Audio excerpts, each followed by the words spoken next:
Illinois Stories is brought to you by the Corporation for Public Broadcasting, Illinois Arts Council Agency, and by the support of viewers like you. Thank you.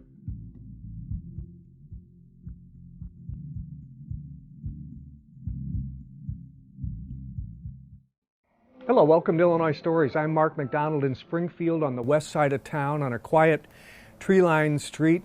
You know, many of the houses in this neighborhood have chairs to rock on and flowers on the porch. Then you get to this house and you say, I wonder what a grandfather clock is doing on the porch. Let's find out. Well, that was just one of about 350 clocks that we're going to see today. Dick Roman, how are you? Hey, how you doing, Mark? Thanks for inviting us in. You're welcome, you're welcome. I heard about you from some mutual friends, and they said, you know Dick Romer, don't you? I said, no, I mean, I've heard the name, but I don't. I said, what about him? He says, well, I think you'd be astounded at his clock collection. And I thought, well, you know, I've done collectors before, and I'm pretty hard to astound. But I'm pretty astounded at your clock collection. Well, I've been doing it about 40 years. So. Is that right? And I mentioned 350 clocks. That's a pretty close that's estimate. That's pretty close, right. And you have, pretty close. You also make clocks. You yes, build I do. Clocks. And we'll get to see some of those as well. Right. We're in your front hall of right. your house here. And I asked you, well, what about in the front hall? You got a lot of clocks, but are there any here that kind of special? Yeah, these two right here are pretty special. They're Gazzo clocks. They came from San Diego, California, and the company was owned by John Gazzo and his wife. And they're special because of the carving. For me, anyway, they're special. He hired the Hispanics from Mexico to do all the hand carving, which is very nice. Oh, it's very intricate. And then what's also intricate is the dial and the porcelain numbers. And the other thing that sets this clock apart is the bob on the pendulum. It's that's kind of his own making, which I really think's neat too. Yeah. Now he's not making clocks anymore. No. He's out of business. Yeah. He was in business from about 72 to 79, and this is kind of a smaller replica of this one with the same thing, the porcelain dial and all that kind of thing. Beautiful work. Yes. Beautiful work. Yeah, it really is. And many of your 350 clocks are huge items like this. I think I got about 45 grandfather clocks. You know, we were here at the turn of the hour, and it's a good thing we weren't recording then because we couldn't have heard ourselves. Let's go in that way. Okay. Let's see some more. And every room, as you can see, now their cuckoo clocks are starting to go. Yeah. Every room. There's a story. There's a story about the cuckoo clocks. I don't care what the time says on them. I never set them because we just like to hear the noise. Because there's always one going off. There's always one going off. Okay. Okay. Now, this is your, you know, this room would be really big if you didn't have if you didn't have all the clocks, yeah, it really would. Let's start over here. Okay. Take us to this one. This is special to me because a friend of mine made this clock. It's all solid walnut.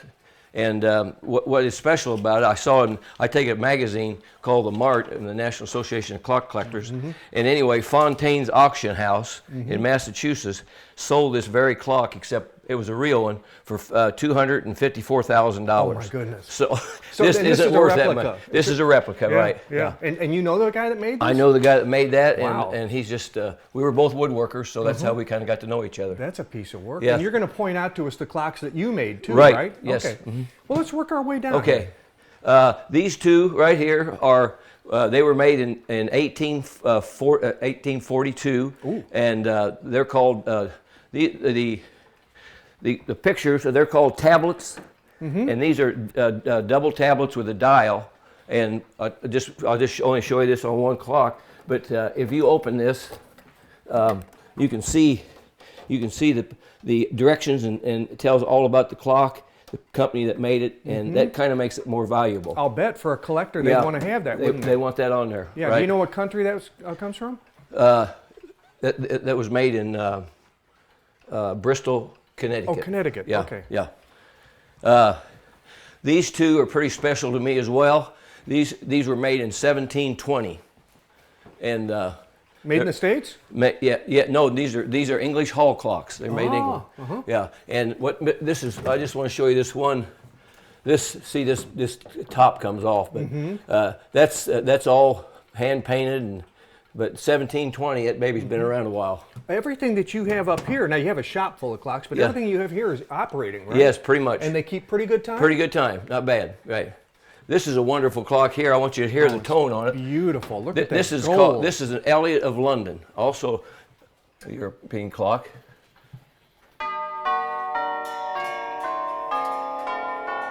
It's got a beautiful dial on it. Oh, and, it does. 9 tubes. That's a sweet Nice, sound. yeah. Yeah. Another one, another 5-tube clock from Grand Rapids, Michigan.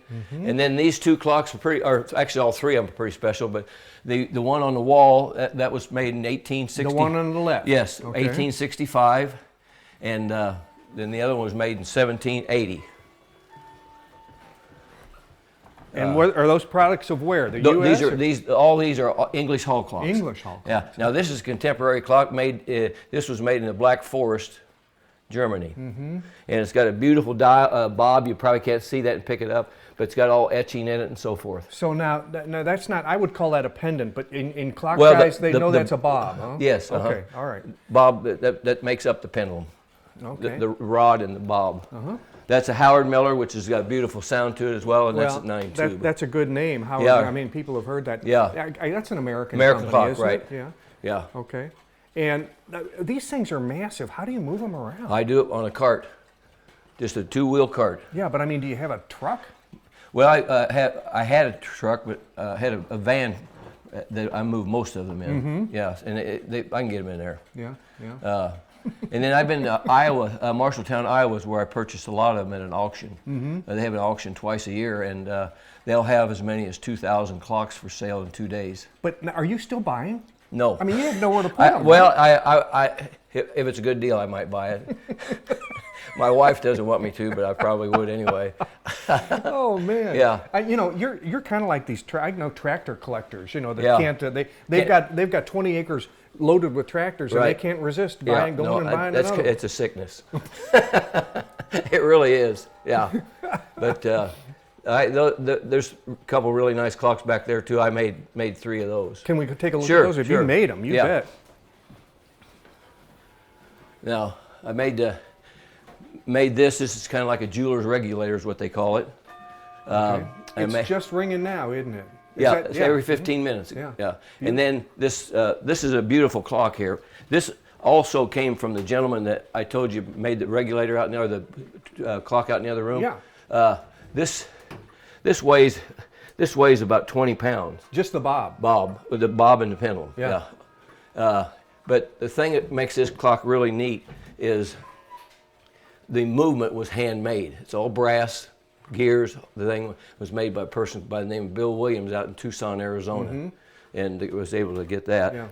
And when you say made did you make this one too? No, I didn't make this one. No, I just actually, there's a light in there. You see the bob? Yeah. Let's go back to the one you made over here, over your right okay. shoulder. Yeah. Now, when you say make a clock, you mean you made the casing for the clock? I made the casing and bought the works and pendulum and the weights. And most of the people that make clocks, they buy the works, right? Right, They don't right, make the works. exactly. And the works, is there a place in the world where they make the best works? The best Well, motion, movement? You know, they're made by different companies.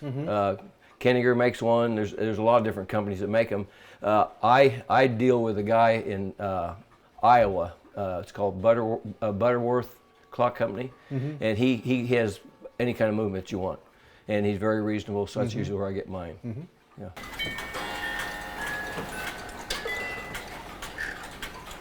There's always something going on, isn't there? Yeah.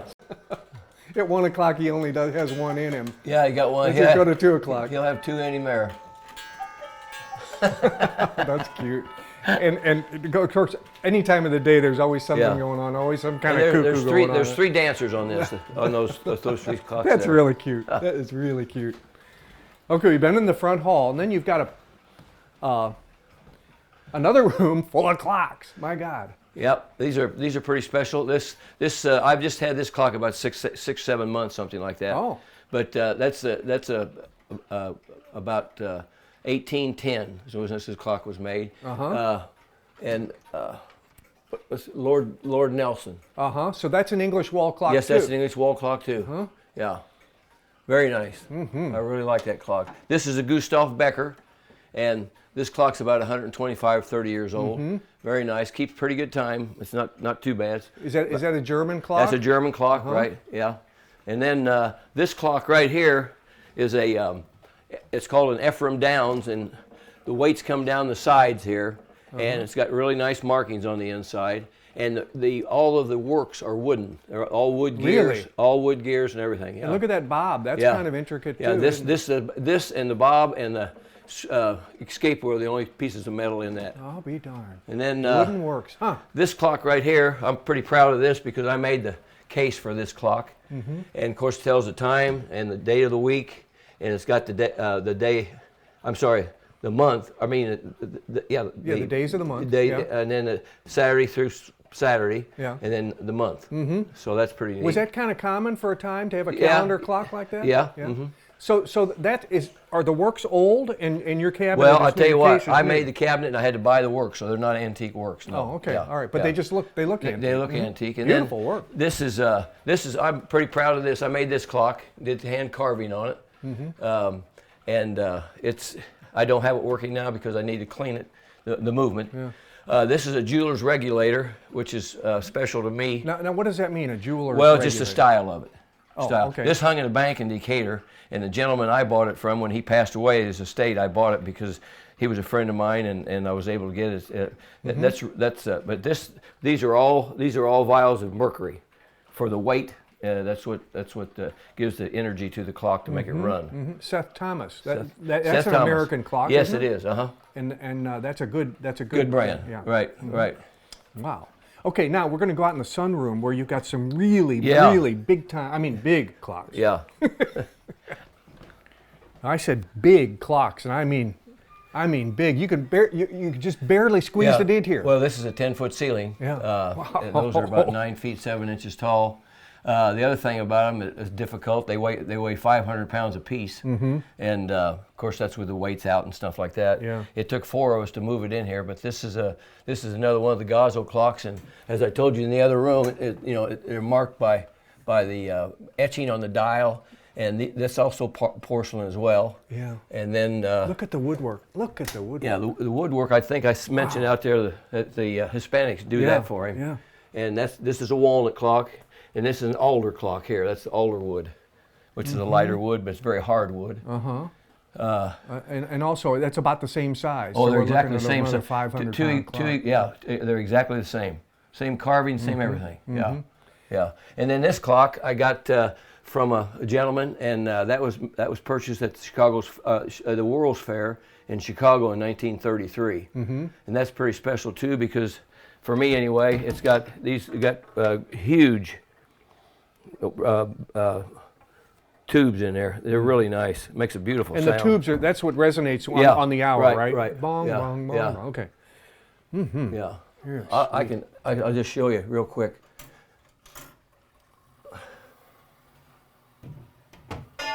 Got pretty nice sound, I think. And then that one's going off now. You don't even hear it anymore, do you, Dick? No. Well, Dick, we're in the basement now, and you ran into a situation here where you've got you only have so much room for so many clocks. Right. And you had these on the basement floor, Lots which was of a them. bad idea because if you did get water, you were going to lose them. So these are all in storage. Yes, these are all in storage, and I really hate that they are, because these clocks I got some really beautiful ones back. I think there's 12 in there, and those are the double tablets I was telling you about that were upstairs. So this is just really storage, but there's some pretty nice clocks. Oh, these are what they call kitchen clocks. Oh. A lot of them have. A lot of these clocks, for instance, this one right here, it's got a alarm system on it, and you regulate it by turning this little dial right here. Oh, so you know when to take something out of the oven. Yeah, exactly. Yeah. Okay. Back when they used the old potbelly I stoves. love these globes. You know, these Those are called like anniversary clocks, or Harvalor clocks, and they run for a year. That's why they're called anniversary clocks. Is that right? Yeah. So some of them you can run for a year. Some of them go 8 days, and some of them are every day. You got to wind them, right? They call them 30-hour clocks. Yeah. Okay.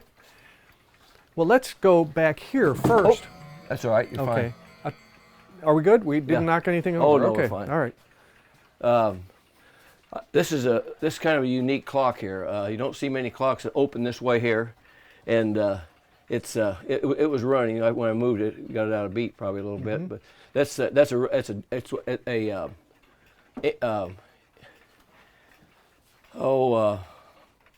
got a unique movement in it, and they're very hard to work on because the plates on the clock, the pivots go, have the gears. Well, they're real tiny, real intricate, and then when you put the clock back together, you got to be very careful because you could pop the pivots really easy. Where's that from? Do you know? I got it in Iowa. No, I don't. Is it a French? It's a French. Oh, I'm sorry. It's a French clock. It's French. Sure. Okay. Yeah. It's got a very different look about it. Yeah, it does. And these, I understand, you told me, now these are shaped like a banjo. Yeah, so those these are called banjo clocks. Yeah. And now, would this have been a depot clock? This I made it like one. Yeah, so I made that you made clock. That? Yeah. Oh, beautiful. Yeah, and that's a shaker clock. This one over here. Yeah. Is 1840 the date? Yeah. Yeah. That's I just bought a dial and had right. It's a replica. Yeah, replica. And you built the case. Yeah. And there's a couple nice little smaller banjo clocks as well. So. And some cuckoos. Yeah, and then we haven't seen these. These are called steeple clocks because they're shaped like a steeple. Pretty. Yeah. Very pretty. So. And you can see how on these cuckoos, you can see how the weights have to hang. Yeah. Now these are 8 day. The other ones upstairs, some of them up. No, these over here, most of these are 30-hour movements. You have to wind them every day. Okay. Right. Let's look over here because we just saw the cuckoo with the weights hanging. These you don't have room to hang the weights, so they're not running. No, but look at all the cuckoo clocks. They're just there. But they're pretty. They all run really well, but I just don't. I don't have room to let the weights drop down. So. Barb, have you ever sort of wondered about Dick's sanity ever when it comes to clocks? Yes, most of the time. Most of the time? Yes, I have. Do you ever feel like clocks come first and wife comes second? Yes, I do. Absolutely. Absolutely, I do. But you've grown accustomed to it. It's okay, yes, huh? Yes, I enjoy the clocks. We have a few too many, but I do enjoy the clocks. Yeah. We're in your bedroom now, and it's not full of clocks, but it's well represented. I mean, there are a lot of clocks in here. Yes, there are. How in the heck do you sleep with all this banging going on? Never have a problem. Really? Never have a problem. Never even know they're going on. But there's always something chiming. Always, yes, always. But I never notice it. I'm so used to it that the only time I notice it is if something stops. Okay, when it's quiet, yes, you notice it, and that wakes you up because it's quiet. He's been collecting for some 45 years. Yes. How long have you been married? 53. 53. So almost your entire marriage. Yes. When he brought the first few clocks in, what did you think? Well, I always liked him, but he really started by making a clock, and the first grandmother he made. And so I loved that. I loved the fact that he made it. And so then he just made some, and then we just started buying some, just collected them, and I've always enjoyed it, even though we do have way too many now. There's no question about that. We have too many. Do you know how big your house would be if it wasn't full of clocks? Yes. This is a big house. Yes, it is. You know? But you do. I mean, having a hobby like that's kind of a cool thing. Did he ever make a clock just for you? No, but all of them are for me actually, but he made, probably the most special one that he made is that he made one for my mom and dad for Christmas one year, and that captured my heart right there. Yeah. We still have that. So actually being a little bit crazy is a good thing, isn't it? Yes, it is sometimes, but he does go a little too far sometimes. Okay. Well, as long as you can sleep. Yeah, I can sleep. I can sleep. That means you have a clean conscience, and it means you're well rested. So right, that's a good thing. right. That's correct. Thanks, Barb. You're welcome.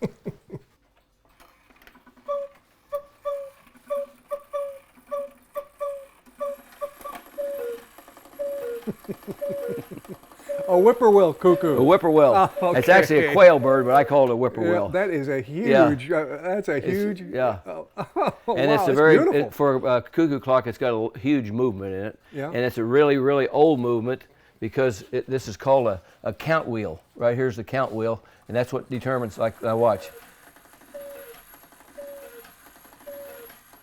It'll slip down in this notch right here. One more. boom. Okay, and there's that the stops count. it. Yeah, Okay. That's the way that works. Well, it would figure that a guy that has 350 clocks would have a shop, right? And you have to have a shop where you can work on all this and stuff. I tell you the truth, I know where everything's at. That's amazing. It really is. You're going to have to make notes because as you get older, you'll probably start forgetting where everything is. I know. We've been seeing a lot of the exterior of clocks, but it's kind of nice that you've got one set up here for. This is the innards of a clock, right? And they call it the movement. Movement. The movement. Right. It's beautiful. I mean, is this an old movement? No. Okay. Not really old. Explain to us what we're seeing. Well, we're seeing, of course, the movement out of the clock, and what I do is I take the plates off. I have an ultrasonic cleaner. I clean all the parts. I put everything back together after I rinsed it and dried it, and then I lubricate it all, and then I put it on my test stand, and then I can start the movement. I can start the movement and let her go, and then I can check to make sure that the hammers are working right, and it's letting down right. And I usually leave a movement on a platform like this about a week. That way I can watch the weights drop down and all that kind of thing, so that it's when I take it back to the person's home, it's in good shape. Yeah, that's really pretty. It's nice to see. You've got a lot of these. Dick, let's take a look at some of these because there's a little bit of history here, especially Springfield history here. Yeah, sure. Now these are called. Now, a lot of these are iron case clocks. Right. But what do you call a clock that sits on a shelf like this? Like this clock right here is the real name for it is adamantine, and it's just a mantle clock, but that's the technical name for it. And these that look like a camel's back, those are called timbre clocks. Okay. And then the ones that are really nice are the escapements, and that's stopped already, but I want you to see this open escapement here, and that makes the clock more valuable when it has that. And I've got about 5 or 6 of those out here right now. And that's an iron case. So yes. That's heavier. Oh, it's heavy. Yeah. Heck, isn't it? Yeah. Okay. It really is. Some of these say Sangamo Electric on them. Right. And I didn't know this, but they had a brand of their own, like Illinois Watch Company. Yes, they did. Yeah. And this clock right here. See if you move to the side a little bit so you can get in there. There you go. I was going to try to get the back. Oh, I can't do it. I have screws to get it all. Yeah. But these Hamilton Sangamo. Yeah, and that's an electric clock. Most of the Sangamos are electric clocks. Okay, here's another one. Up here. Yeah. They have different sizes and so forth, and they were a part of the Illinois Watch Company and Sangamo Clock Company. And see, I didn't know they had a brand of their own. Yeah. Now take us over to your table, if you would. Okay. And when you say you take them off there, they come over here to diagnose. Is this what you diagnose? Well, yeah. What I'll do with this clock is I'll take this clock apart, and I'll let the springs. I have to capture the springs so that and I have these little clamps right here that I put around the springs, and then I'll let the springs go, and it captures it. So the power's out of it. Then I can take these four bolt or taps out right here, and the movement comes apart. And then I go clean it and put it back together, dry it and lubricate it and all that kind of thing. And then I have these right here. I didn't show you this. Then I can take this clock right here and I can put these on it, and then I can actually hang that up on a nail and let it operate, and I can see it that way.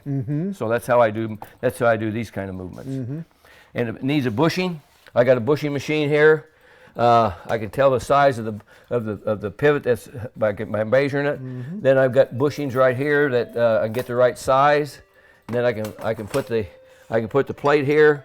I can grind it out, and then I can put the bushing in, and I can put this hammer in, and it puts it down in the hole and smashes it so it's real smooth. You have no formal training. Well, I have a guy in Decatur, Mr. John Reed, taught me how to do this. Taught you how to do it? Yep. But you were never been a clockmaker? No. You've never been a woodworker either, have you? Oh, I was a woodworker. But not professionally? You did it on your own time? On my own time, right. Making all these cases? Yeah.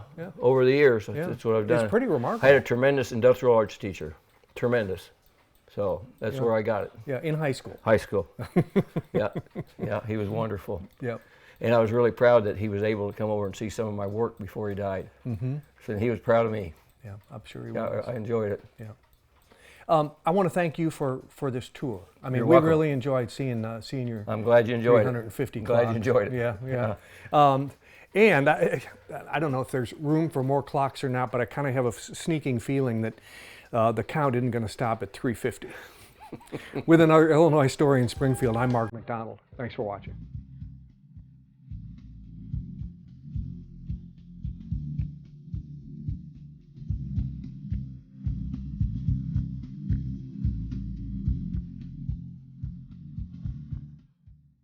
Illinois Stories is brought to you by the Corporation for Public Broadcasting, Illinois Arts Council Agency, and by the support of viewers like you. Thank you.